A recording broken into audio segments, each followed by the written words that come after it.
Imaginez un instant que les 10 commandements, ces mots intemporels gravés dans la pierre, contiennent une prophétie si puissante qu'elle pourrait modifier le destin de l'humanité à la fin des temps. Et si ces commandements n'étaient pas de simples règles, mais un avertissement divin que nous avons négligé pendant des siècles? Intrigués, laissez-moi vous dire que les indices sont cachés à la vue de tous. Ces lois anciennes révèlent une bataille entre le bien et le mal qui transcende le temps et l'espace. Et voici la réponse.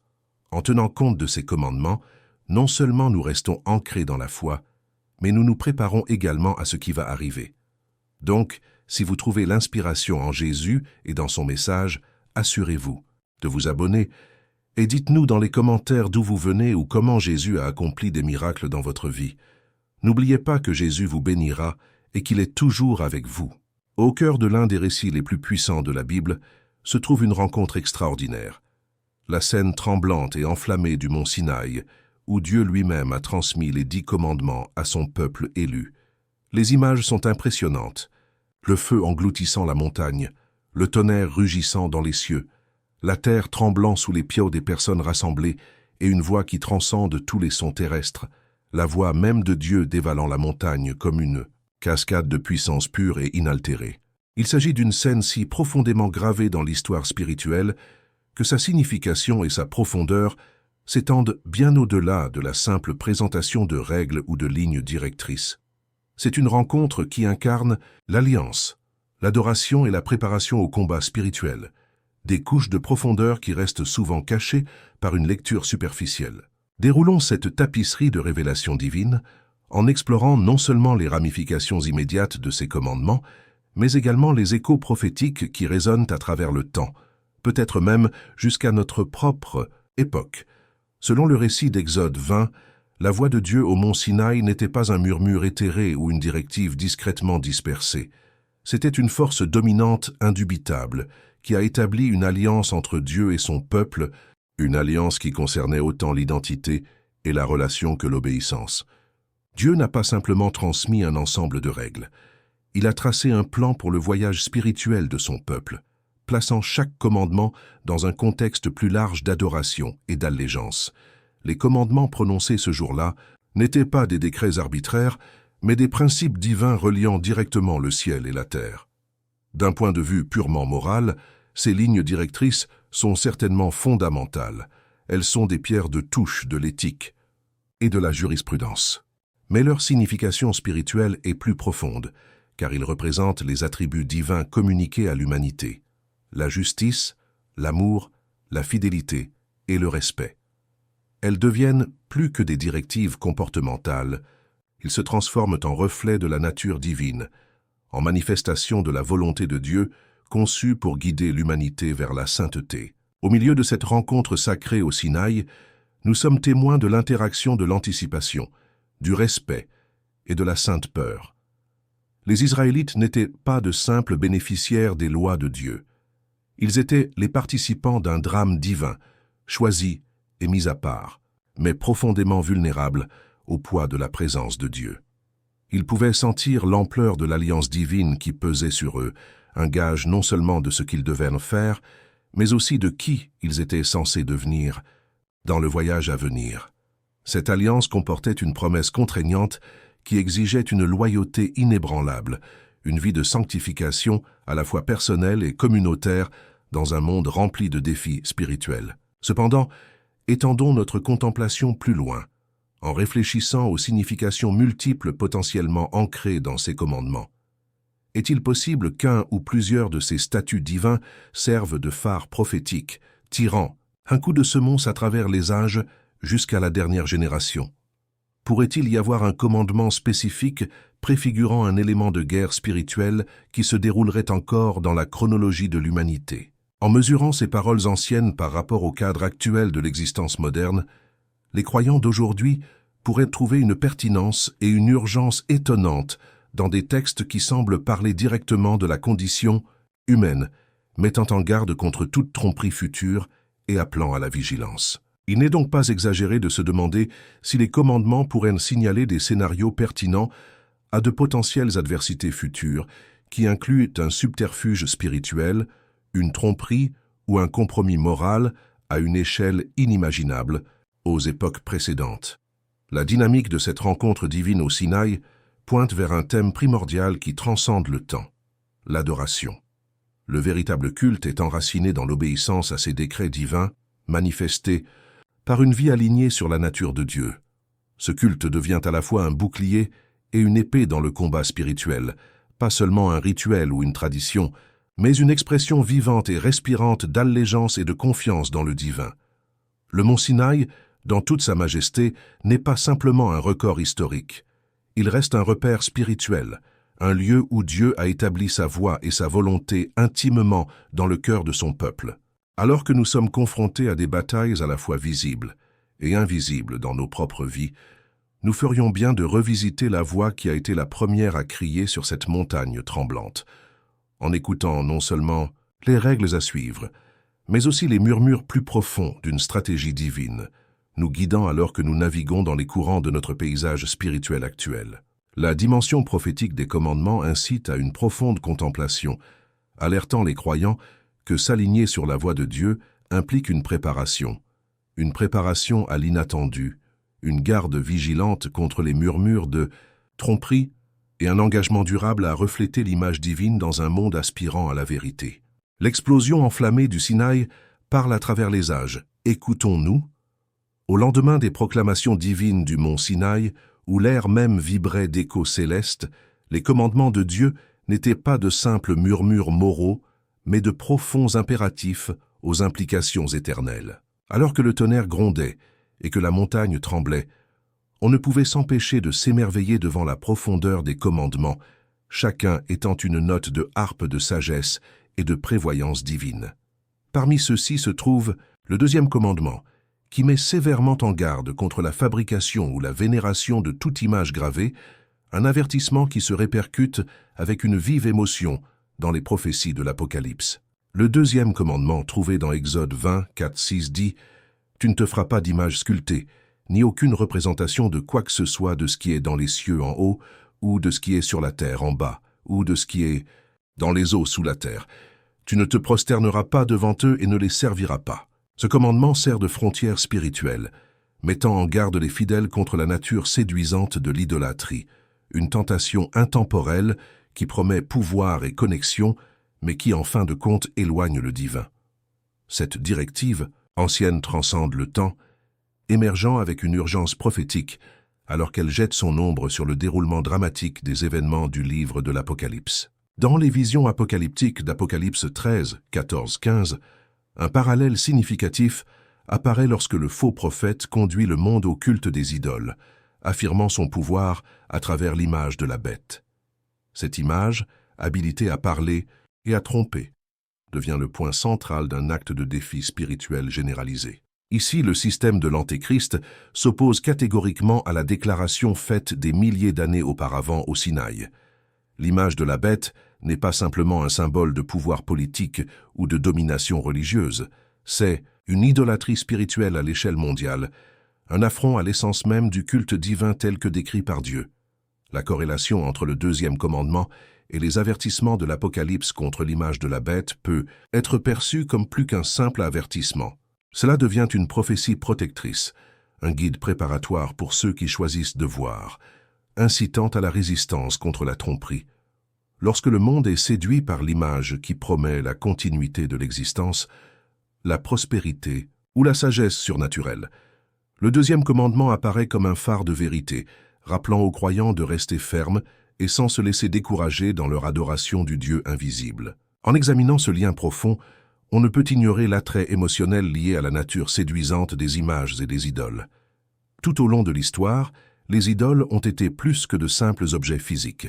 Ils représentaient les aspirations profondes de l'humanité, un désir de contrôle, de prospérité, de révélation ou de connectivité souvent manipulés par les forces obscures pour éloigner les cœurs de Dieu. L'image de la bête dans l'Apocalypse est le point culminant de ces désirs, transformé en un puissant outil de tromperie et d'allégeance. Pour le croyant moderne, comprendre la signification du deuxième commandement dans ce contexte est crucial. Cela impose une introspection non seulement sur l'endroit où se situe l'allégeance d'une personne, mais aussi sur les forces invisibles qui ornent ou gouvernent son cœur, guidant subtilement ses désirs et ses croyances. Est-ce qu'on adore vraiment Dieu en esprit et en vérité, comme le résume le deuxième commandement, ou son cœur est-il séduit par le chant des sirènes des idoles modernes promettant un accomplissement instantané? En approfondissant le conflit symbolique décrit dans l'Apocalypse, on découvre une autre couche, la représentation d'une lutte cosmique ultime, un contrepoint trompeur aux alliances divines. Cette bataille transcende le physique vers l'éthéré, alors que les machinations de Satan tentent de supplanter les principes de Dieu par une vénération idolâtre. L'Antéchrist et le faux prophète brandissent l'image de la bête comme une manifestation tangible de la rébellion de Satan, faisant écho à une histoire tragique d'idolâtrie passée qui a éloigné les nations de Dieu. Dans un monde au bord de l'accomplissement prophétique, les croyants doivent intérioriser le deuxième commandement, non seulement comme un décret historique, mais aussi comme un bouclier et un avertissement contre les illusions modernes. C'est une invitation à la vigilance spirituelle, discernant les idoles subtiles et moins subtiles, cherchant à trôner dans sa vie. Cela appelle à un examen approfondi de ses fondements spirituels, en mettant de côté les pièges des images matérielles et sensationnelles en faveur de la vérité sans fioriture et immuable de Dieu. Alors que cette tapisserie divine d'avertissement et de prophétie continue de se tisser à travers le temps, le deuxième commandement émerge avec une pertinence renouvelée, exhortant chaque croyant à résister à l'attraction gravitationnelle vers les représentations tangibles des aspirations spirituelles, qu'elles prennent la forme d'entités politiques, de merveilles technologiques ou de tendances culturelles, cherchant plutôt à adorer en esprit et en vérité. Ce faisant, on se tient fortifié contre la tromperie qui caractérisera la confrontation finale entre la lumière et l'ombre, restant une bougie dans un monde qui s'assombrit, touché par la flamme intemporelle de la fidélité allumée. Il y a longtemps au Sinaï. En examinant les différentes couches d'instructions divines données à l'humanité, le quatrième commandement apparaît comme un phare de l'intention divine, enchâssé dans le commandement d'observer le sabbat. Pour vraiment apprécier sa signification dans le récit cosmique, nous commençons par Exode 20, 8-11, qui pose les bases de la sainteté du sabbat. Ce commandement est plus qu'une simple invitation au repos. C'est un appel profond à entrer dans un rythme divin établi par Dieu lui-même. Alors que le monde s'enfonce toujours plus dans le chaos et l'incertitude, comprendre le sabbat comme une marque de loyauté dans les derniers jours devient primordial. Le passage d'Apocalypse 14, 12 souligne en outre la place cruciale du sabbat dans la chronologie eschatologique. Ici, les saints de la fin des temps sont identifiés non seulement comme ceux qui ont foi en Jésus, mais spécifiquement comme les gardiens des commandements de Dieu, le sabbat étant un emblème distinctif d'allégeance. Cela dresse un tableau saisissant d'un peuple entièrement dévoué aux préceptes divins au milieu de la tourmente mondiale. Mais pourquoi le sabbat occupe-t-il une telle place en importance lorsqu'il s'agit d'expression de loyauté? La réponse pourrait bien être liée au double rôle du commandement en tant qu'acte d'adoration à la fois physique et spirituelle. Historiquement, les tentatives visant à modifier la loi divine ont été alimentées par l'ambition humaine de contrôle, une distorsion prophétisée dans Daniel 7, 25. Ici, un pouvoir est décrit qui cherche à changer les temps et les lois, un écho de la lutte perpétuelle de l'humanité pour affirmer son autorité sur l'ordre divinement ordonné.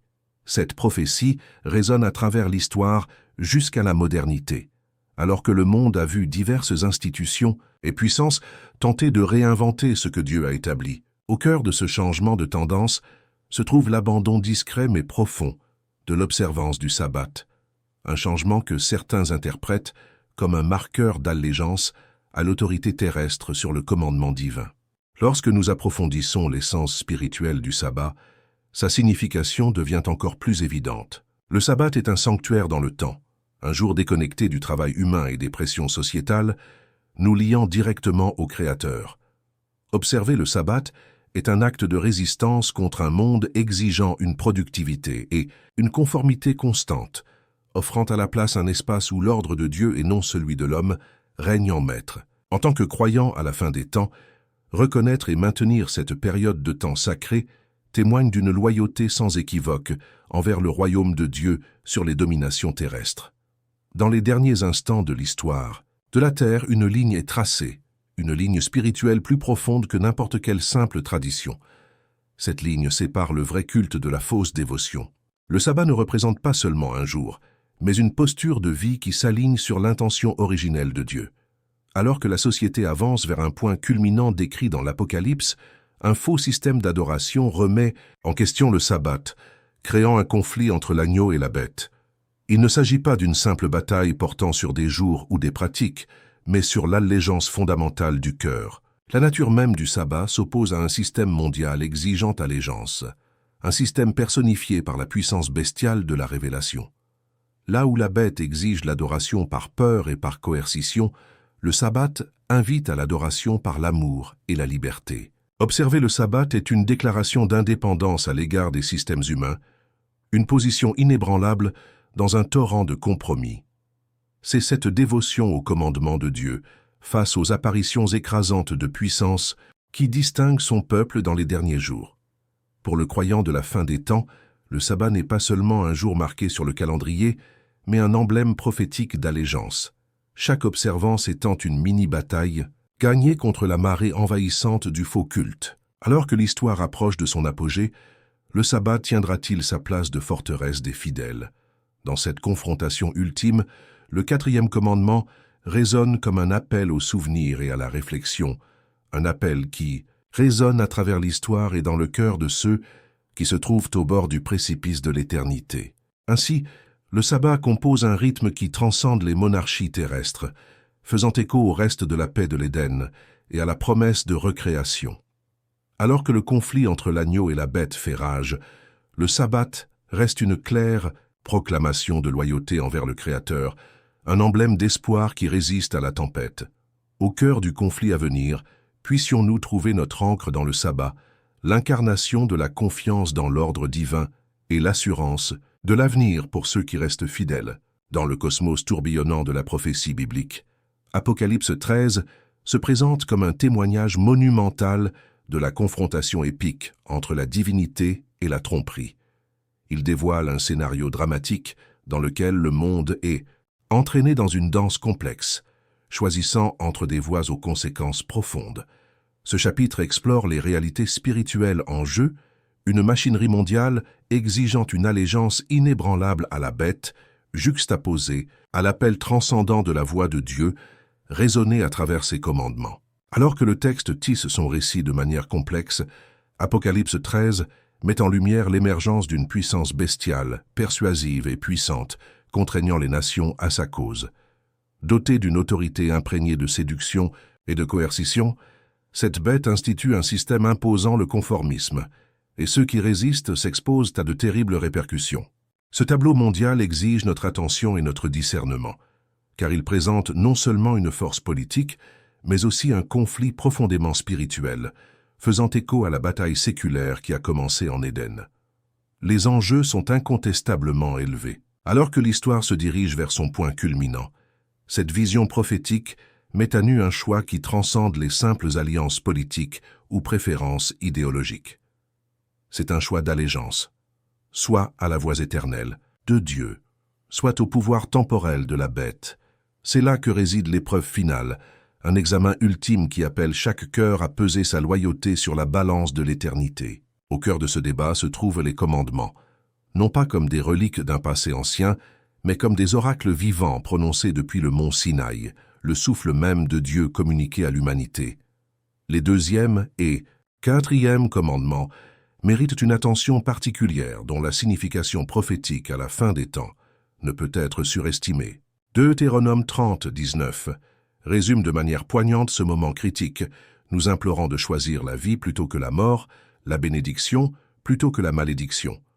Le 2e commandement, qui interdit l'idolâtrie, contraste fortement avec le culte de la bête, une forme d'idolâtrie enveloppée de zèle religieux et politique. Cette juxtaposition frappante nous met au défi d'examiner les idoles de nos cœurs, en nous demandant quelles allégeances silencieuses et subtiles pourraient nous éloigner du véritable culte de Dieu. En cela, les commandements font plus qu'instruire, ils avertissent et guident prophétiquement. Le 4e commandement, vénéré pour avoir institué le sabbat, apparaît comme un marqueur définitif de l'allégeance divine. Son appel à se reposer dans la provision de Dieu et à sanctifier son temps fixé devient un rempart contre l'usurpation de l'ordre divin par la bête. Le sabbat, qui représente le repos spirituel et la reconnaissance de Dieu en tant que créateur, est diamétralement opposé aux exigences incessantes et oppressantes d'un monde tombé sous l'emprise de la bête. Dans ce tableau cosmique, où se situe votre allégeance? Allez-vous écouter la voix qui résonne du Sinaï ou succomber à l'appel des sirènes de la bête? Il ne s'agit pas simplement d'un choix entre deux voies, mais d'une décision qui détermine la place de chacun dans le plan de rédemption en cours. Les commandements imprégnés de l'autorité divine deviennent des outils prophétiques, des panneaux indicateurs qui nous guident au milieu du chaos des derniers jours. Alors que le poids de cette décision pèse sur l'âme, il faut tenir compte de la profonde réalité que la voix de Dieu parle toujours, résonnant à travers les Écritures et résonnant dans le cœur de ceux qui le cherchent. Dans un monde de plus en plus caractérisé par une ambiguïté morale et des allégeances changeantes, l'appel à rester ferme devient de plus en plus urgent. Allez-vous, dans les jours à venir, déclarer votre fidélité à la voix qui a fait sortir la lumière des ténèbres et la vie du vide? Ou allez-vous vous incliner devant la bête prise au piège par son allure trompeuse? Que votre cœur soit toujours à l'écoute de la résonance divine de la vérité et que votre choix dans cette épreuve ultime soit guidé par la sagesse et la grâce. Choisissez donc qui vous servirez, sachant que cette décision résonnera dans l'éternité. C'est l'appel du clairon d'Apocalypse 13, un message caché à la vue de tous mais profond dans son impact, exhortant tous ceux qui écoutent à entendre et à prêter attention.